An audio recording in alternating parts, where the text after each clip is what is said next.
and welcome back to the channel and welcome back to today's video. So today's video's plans.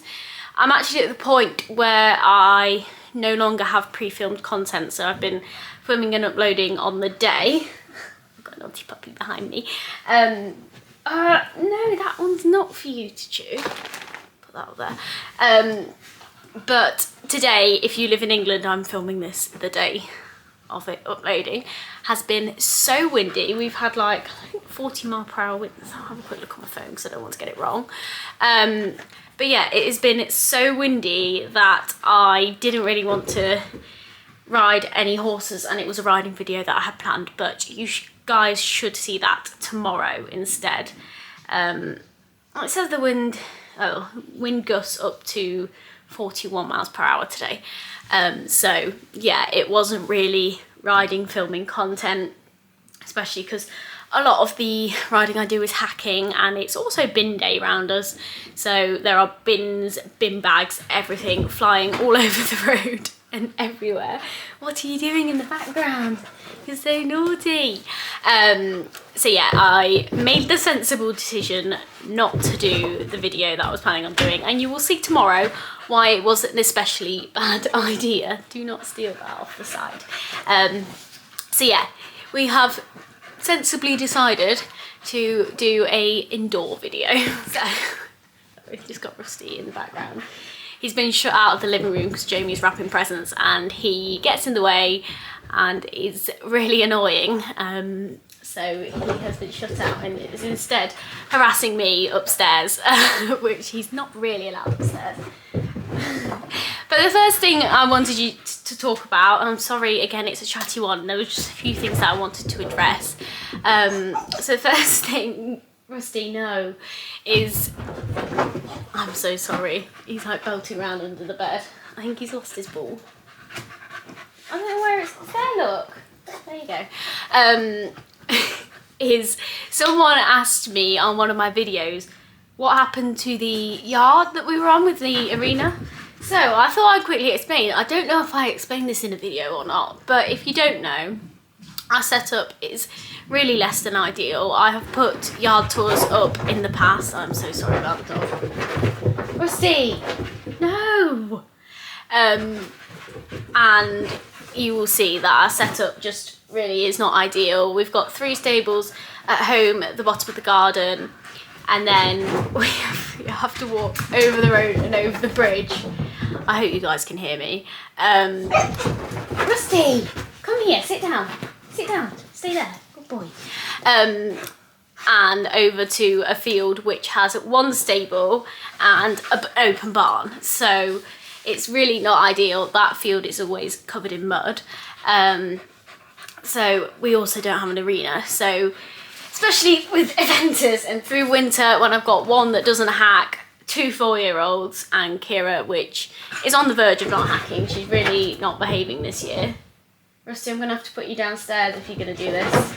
No, sit down.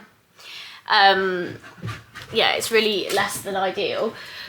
But we have done that for, I believe, 8 or 9 years now we've lived at that house. Obviously, I haven't always had this many horses and been this seriously like into eventing. I did a lot of pony fitting shows.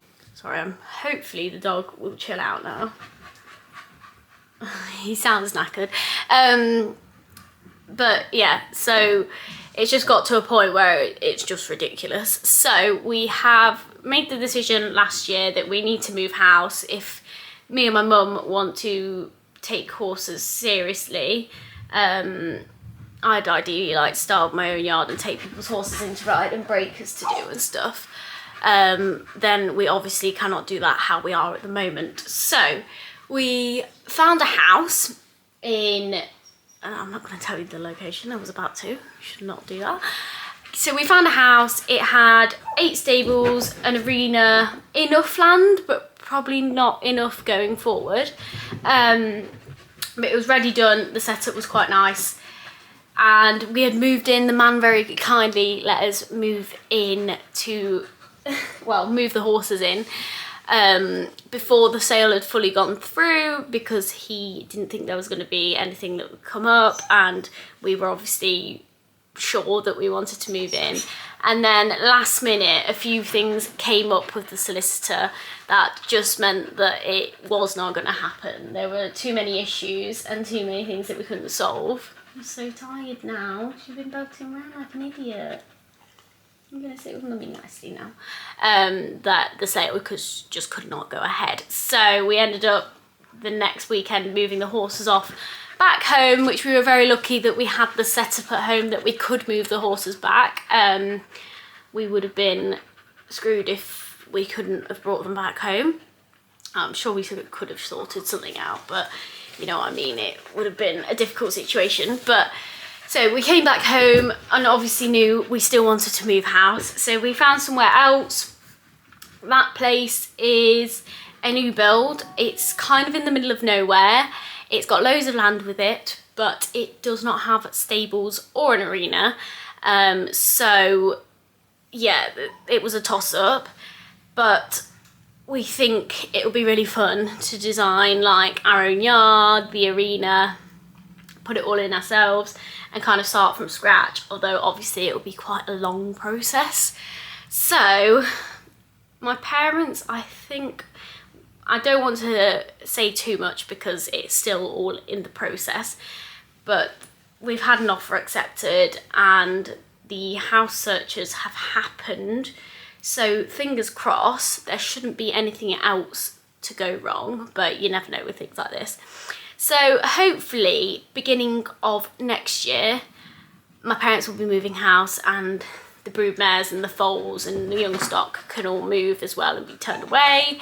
I don't know what we'll do with our competition ridden horses next year, but that we'll cross that bridge when we come to it. But yeah, hopefully that clears a few things up, because I'm sure some of you are a bit confused as to how, like, why I've changed yards and stuff. Can we not chuck the pillows about, please? So hopefully that clears a few things. And then I also wanted to touch on a topic that I've been struggling with recently, which is staying motivated during winter. Now, I'm not gonna lie, Kira and Pixie have had a lot of days off this week, a lot more than I would have hoped. So I find it really hard in winter. Bond, because he is the one at home, is the only one that is in like full solid work. Not full work, because they're all kind of in full work, but he's the only one that I can pretty much guarantee will get ridden 6 days a week, because he's at home, he's in the dry, he's not anywhere near mud, he's easily accessible. The tack is in the shed, which is by his stable, so he's easy to do. But it's a bit of a different story with the others. So first of all, you'll know that Portia has been turned away because of issues with Paprika and her having to come in. I don't have enough stables to have them all in, so Portia for now is having a holiday. And then Kira and Pixie I'm finding really difficult at the moment, because Kira used to hack quite nicely, and then just recently she's decided she absolutely hates it. But obviously Pixie doesn't hack, so I have to lead her off Kira, and generally she's dead good to lead off Kira, it's quite easy. But recently with Kira being so naughty, Pixie's obviously picked up on it, and it's been really hard work taking them out hacking together. The other day, Kira, like out of nowhere, I don't know where it came from, reared up, nearly went over backwards and span like 180 span, and did the same thing again. Pixie's lead rope, don't know where it ended up, but obviously ended up letting go of her. Luckily, she just trotted down to my friend, she just trotted down my friend's drive. We were like kind of opposite. So luckily she just trotted up there and I went and grabbed her and everything was fine. But it could have been so much worse than it was. So after that day I was a bit like, whoa, like what am I actually going to do this winter? I've got them two in the barn together. I don't dare leave one in the barn without the other, just in case one of them tried to jump a gate or something stupid and injured themselves. And Kira won't go out by herself because she just walks up and down the field, and obviously with it being so wet at the moment, she just gets absolutely ditched. So yeah, that, Kira and Pixie in general, is, I don't know what I'm gonna do about that situation. But yeah, generally in winters I struggle with motivation, mainly with Pixie, because if you don't know, I've probably said it a million times now, Pixie is extremely cold-backed in winter, extremely difficult. I have come off her so many times during winter because she just, I don't understand her. I don't think I ever will. But yeah, so I really struggle with motivation to do her. But obviously with the eventing season beginning in March, I kind of have to get my bum into gear because, well, I say that, last spring I didn't start her up till May just because of how bad she was in winter. But yeah, so staying motivated in winter, I don't really have anything in particular to stay. I mean, everything works differently for people, but I think the main thing for me is if I don't get on them all, or say I give one of them a day off out of me being lazy rather than them actually needing a day off, then I feel really guilty about it when I get home and I'm like chilling at night. I feel really guilty about it because I'm like why did I not do that? Like it's not, but it is a lot of effort. Like it's not a lot of effort at all to just nip one round the village on a hack, but it is in the sense of if I want to hack Kira and Pixie, I have to get the tack, lug it all the way over the road, and saddles aren't particularly heavy, but when you're carrying them for that long, up or down a hill, it's quite heavy. And taking them all the way to them, lugging them through the muddy field because the barn's like in the middle of the field. And then it is just quite an effort actually to ride them. So yeah, I really do struggle to keep myself motivated, but I try and think about like, if I don't ride them in the day, I then won't enjoy myself tonight because I'll feel guilty that I didn't ride them. So that's one thing I do. And then the other thing I try and do is not have a break from riding. So once I start riding, I don't stop because, say I ride Bond in the morning, I go in for some lunch and plan on riding Pixie and Kira in the afternoon. Once I sit down in winter when it's cold and horrible or windy like it is today or rainy or whatever, if I've sat down inside, I then definitely do not want to go back outside and lug tack over the road to ride a horse. So my main thing I try and do is if I'm planning on riding Kira and Pixie, and I don't ride them every day, I try and aim to ride them 4 times a week at the moment, then I make sure I get that done first, and definitely before lunchtime, or I'm planning on going inside or something, because once I sit down, it's not every time that I don't go back outside and ride, but I know that it is a lot more likely that I'm not going to get back up and go out and ride a horse if I've sat down inside. So that's another thing I do. Yeah, I don't know. And then obviously with the event season starting, I know with Pixie and maybe Bond next year that I can't take them eventing if I don't get them fit, so that's always in the back of my mind.